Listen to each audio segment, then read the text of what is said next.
ఓం నమో వెంకటేశాయ. జ్యోతిషశాస్త్రం ఛానల్‌కి స్వాగతం.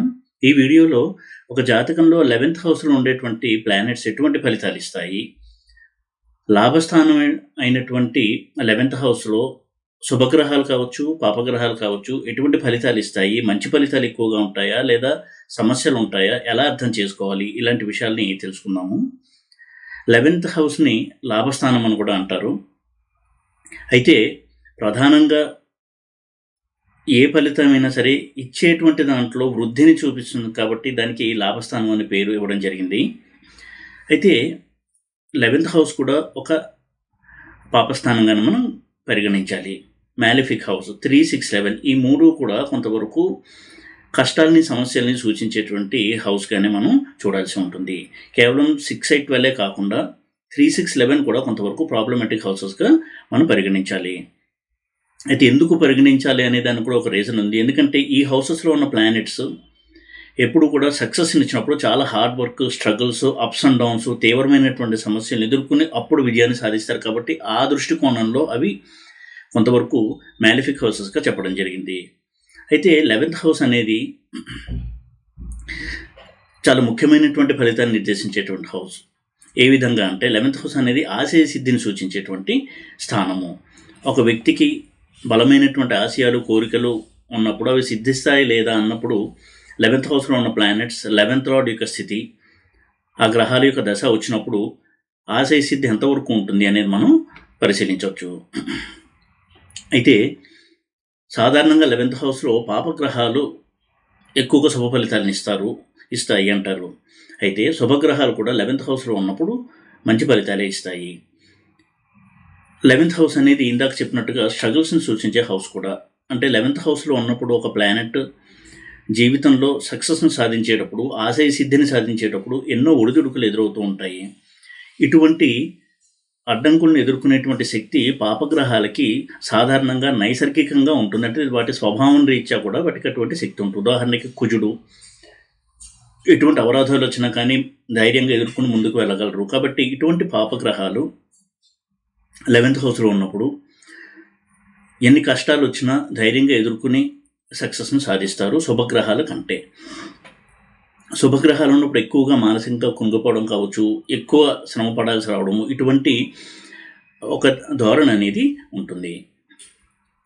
ఇక 11th హౌస్ అనేది లవ్ అఫేర్స్ని, లవ్ సక్సెస్ లేదా love failure, extra marital affairs సూచించే హౌస్ కూడా, బిజినెస్ సక్సెస్ని సూచించే హౌసు, ఇన్కమ్ అనేది ఒకటి కంటే ఎక్కువ మార్గాల్లో రావడం అనేది సూచించే house 11th house.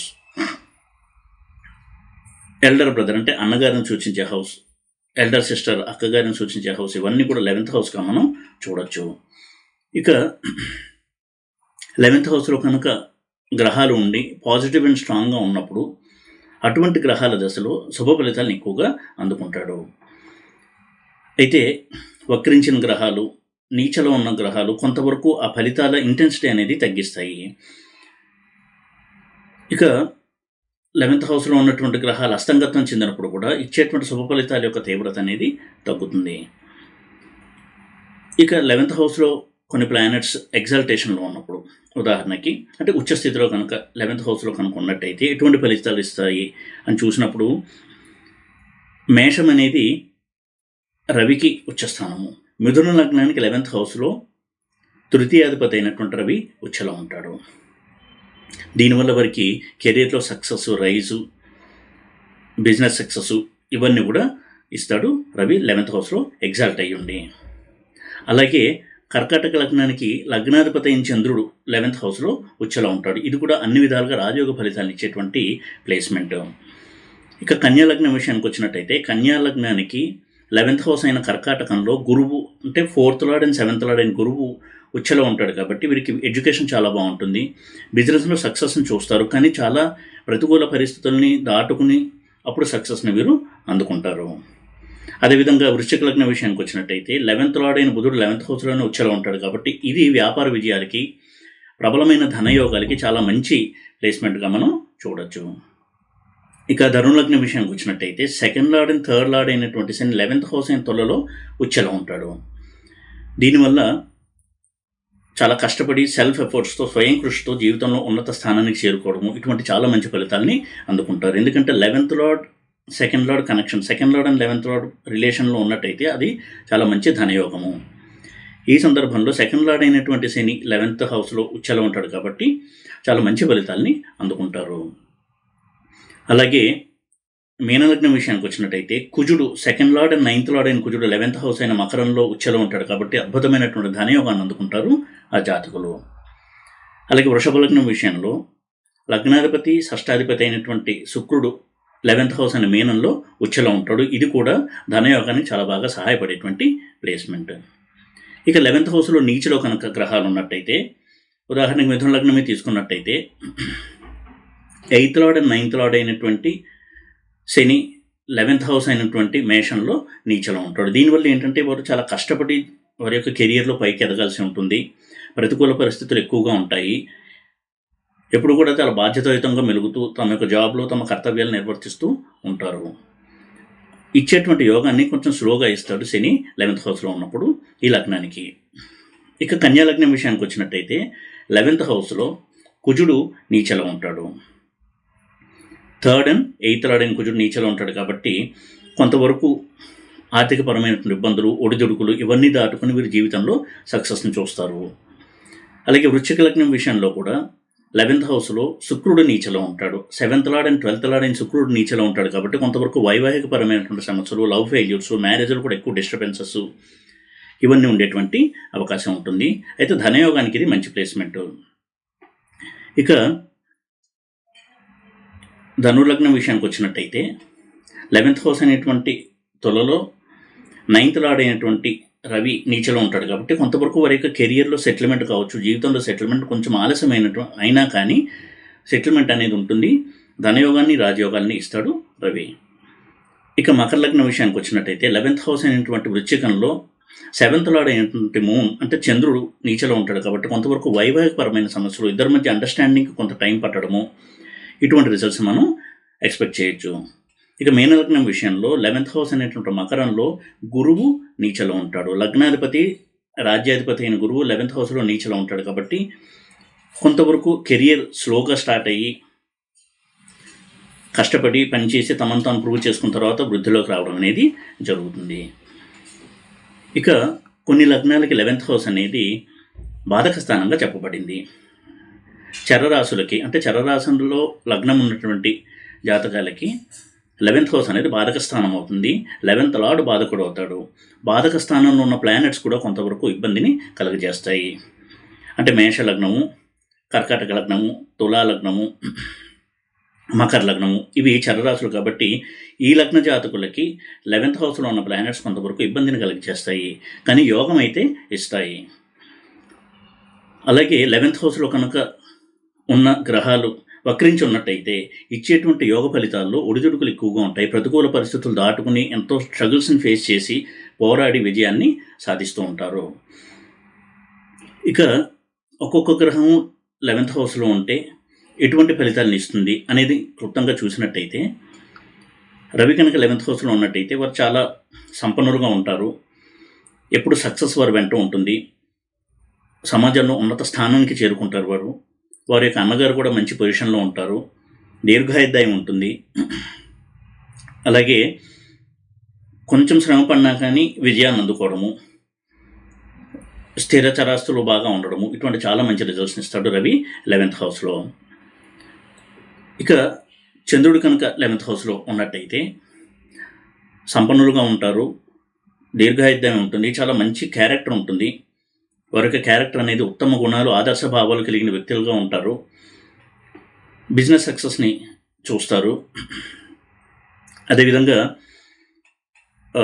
స్థిరచరాస్తులు, landed properties అంటాం, అంటే భూ సంపద, ఇవన్నీ కూడా వారికి అందుతాయి. అలాగే ఎప్పుడు కూడా స్నేహశీలిగా ఉంటూ చాలామంది ఫ్రెండ్స్తో ఉండేటువంటి వ్యక్తులుగా ఉంటారు. ఇక కుజుడు కనుక 11th హౌస్లో ఉన్నట్టయితే చాలా అద్భుతమైనటువంటి వ్యాపార విజయాలని అందుకుంటారు. సక్సెస్ వీరు వెంట ఉంటుంది. విద్యలో కావచ్చు, ఉద్యోగంలో కావచ్చు మంచి ఉన్నత స్థానానికి చేరుకుంటారు. సోషల్ స్టేటస్ అంటే సమాజంలో ఉన్నత స్థాయి కలిగిన వ్యక్తిగా ఉంటారు. మంచి సోషల్ స్టేటస్ని పొందుతారు. అలాగే సమాజంలో విఐపి వ్యక్తులతో పరిచయాలు, స్నేహాలు కూడా ఉంటాయి. వీరి యొక్క వాక్కు అనేది చాలా అద్భుతంగా ఉంటుంది, వాక్శక్తి ఉంటుంది. తమ యొక్క వాక్కు చేత అందరినీ ఆకర్షించేటువంటి వ్యక్తులుగా ఉంటారు. చాలా మంచి క్యారెక్టర్ ఉండేటువంటి వ్యక్తులుగా ఉంటారు. ఇంకా బుధుడు కనుక 11th హౌస్లో ఉన్నట్టయితే చాలా విషయాల పట్ల అవగాహన, మంచి ఎడ్యుకేషను, సైన్స్, టెక్నాలజీ ఇటువంటి రంగాల్లో మంచి ప్రతిభను కనబరచడము, కెరీర్లో కూడా మంచి రాణింపు, అదేవిధంగా ఉత్తమమైనటువంటి స్నేహితులు ఉండడము, సమాజంలో ఉన్నత స్థాయి వ్యక్తులు స్నేహితులుగా ఉండడము, ఇటువంటి మంచి స్థితిలో ఉంటారు వీళ్ళు. ఎప్పుడు కూడా మంచి క్యారెక్టర్ కలిగి నిజాయితీ కలిగిన వ్యక్తులుగా ఉంటారు. సమాజంలో మంచి స్థానాన్ని అందుకుంటారు. ఇక గురువు కనుక 11th హౌస్లో ఉన్నట్టయితే సమాజంలో స్థాయి అంటే సోషల్ స్టేటస్, అలాగే తెలివితేటలు కలిగి ఉంటారు. ఉద్యోగంలో చాలా మంచి ఉన్నత స్థానానికి చేరుకుంటారు. ధనాన్ని పెంచడము, వృద్ధి చేయడము అనేది వారికి ఒక స్కిల్గా ఉంటుంది. కాబట్టి ఎప్పుడు కూడా ధనానికి లోటు లేకుండా ఉంటారు. శుక్రుడు కనుక 11th హౌస్లో ఉన్నట్టయితే భోగాలకి, విలాసాలకి లోటు ఉండదు. అయితే లవ్ అఫేర్స్ ఎక్కువగా ఉంటాయి, తరచూ ఫెయిల్ అవుతూ ఉంటాయి. ఎక్స్ట్రా మ్యారిటల్ అఫేర్స్ ఉండేటువంటి అవకాశం ఉంటుంది. ఎప్పుడు కూడా లగ్జరీస్ని అనుభవించాలనేటువంటి కోరిక కలిగి ఉంటారు. సుఖాలకి, భోగాలకి లోటు లేకుండా ఉండేటువంటి జీవితం ఉంటుంది వారికి 11th హౌస్లో శుక్రుడు కనుక ఉన్నట్టయితే. ఇక శని కనుక 11th హౌస్లో ఉన్నట్టయితే మంచి ఆరోగ్యవంతులుగా ఉంటారు. అలాగే దీర్ఘాయుర్దాయం ఉంటుంది. వృత్తిలో బాగా రాణిస్తారు. తన మేలు కోరుకునేటువంటి ఫ్రెండ్స్ ఉంటారు. పొలిటికల్ గెయిన్స్ అంటే రాజకీయంలో కూడా వారు మంచి స్థానాన్ని అందుకుంటారు. రాజకీయ లబ్ధికి ఇది బాగా సహాయపడుతుంది. ఇక రాహు కనుక 11th హౌస్లో ఉన్నట్టయితే ఇది కూడా వృత్తి, వ్యాపార విజయాలకు చాలా మంచి ప్లేస్మెంట్. సంపన్నులుగా ఉంటారు. బిజినెస్ టెక్నిక్స్ ఉంటాయి, అంటే బిజినెస్ స్కిల్ అనేది వీరికి ఉంటుంది, వ్యాపార దక్షత అనేది ఉంటుంది. దానివల్ల సమాజంలో ఉన్నత స్థానానికి చేరుకోవడము, ధనవంతులుగా ఉండడము, ఇటువంటి రిజల్ట్స్ ఇస్తాడు రాహు 11th హౌస్లో. 11th హౌస్లో కేతు కనుకున్నట్టయితే ఇది కూడా కేతుకి మంచి ప్లేస్మెంట్గానే చెప్పాలి. ఎందుకంటే 3, 6, 11 హౌసెస్లో పాపగ్రహాలు మంచి ఫలితాలు ఇస్తాయి. అలాగే కేతు కూడా 11th హౌస్లో చాలా మంచి ఫలితాలను ఇస్తాడు. వారికి స్పెక్యులేషన్ ఇటువంటి వాటి ద్వారా లాభాలు రావడము, ఎప్పుడు సంపన్నులుగా ఉండడము, మంచి అట్రాక్టివ్ పర్సనాలిటీ ఉండడము, ఫ్రెండ్స్ ద్వారా కూడా వీరికి మంచి సహాయ సహకారాలు అందుతూ ఉండడము, సమాజంలో ఉన్నత స్థాయి కలిగిన వ్యక్తులుగా పేరు తెచ్చుకోవడము, ఇటువంటి చాలా చాలా మంచి రిజల్ట్స్ని ఇస్తాడు కేతు కనుక 11th హౌస్లో ఉన్నట్టయితే. అయితే 11th హౌస్లో పాపగ్రహాలు ఉన్నప్పుడు ఒక సమస్య ఏంటి అంటే 11th హౌస్లో ఉన్నటువంటి పాపగ్రహము 5th హౌస్ని చూస్తుంది కాబట్టి 7th ఆస్పెక్ట్తో సంతాన స్థానం అనేది కొంతవరకు ఇంపాక్ట్ అవుతుంది. అంటే వారి పిల్లలు లేటుగా పుట్టడం కావచ్చు, లేదా పుట్టకపోవడం కావచ్చు, లేదా పుట్టిన తర్వాత అనారోగ్య సమస్యలు, పెరిగిన తర్వాత వారి యొక్క ప్రవర్తన ద్వారా వీరికి కొంచెం కష్టం కలగడము, ఇటువంటి వాటికి అవకాశం ఉండేటువంటి ప్లేస్మెంట్ ఇది. ఈ విధంగా 11th హౌస్ అనేది ఒక వ్యక్తికి జీవితంలో సుఖాన్ని, సంతోషాన్ని ఇవ్వడము అని సూచించేటువంటి హౌస్. అది ప్రధానంగా 11th హౌస్ యొక్క ప్రాపర్టీ అది. అందుకనే 11th హౌస్లో ఉన్నటువంటి ప్లానెట్స్ దశ కనుక నడుస్తూ ఉన్నట్టయితే, ఆ ప్లానెట్ స్ట్రాంగ్గా కనుకుండి పాజిటివ్గా ఉంటే చాలా అద్భుతమైనటువంటి ఫలితాలను అందుకుంటాడు జాతకుడు ఆ గ్రహం యొక్క మహాదశలో. అదే 11th హౌస్లో ఉన్న ప్లానెట్స్ వీక్గా ఉండి పాపగ్రహాల చేత చూడబడుతూ లేదా నీచలో ఉండడము, ఇటువంటి స్థితిలో కనుక ఉన్నట్టయితే ఇచ్చేటువంటి శుభ ఫలితాలు కూడా కొంత స్లోగా ఉండడము, దాని యొక్క ఇంటెన్సిటీ తగ్గడము, ఇటువంటి ఒక ధోరణి అనేది ఉంటుంది. కానీ ఏదేమైనా కానీ 11th హౌస్లో ప్లానెట్ ఉండడం అనేది చాలా మటుకు పాజిటివ్ రిజల్ట్స్ ఇచ్చేటువంటి ప్లేస్మెంట్గానే మనం చూడాల్సి ఉంటుంది. ఈ వీడియో కనుక మీకు నచ్చినట్టయితే లైక్ చేసి, షేర్ చేసి, సబ్స్క్రైబ్ చేయండి. ఓం నమో వెంకటేశాయ.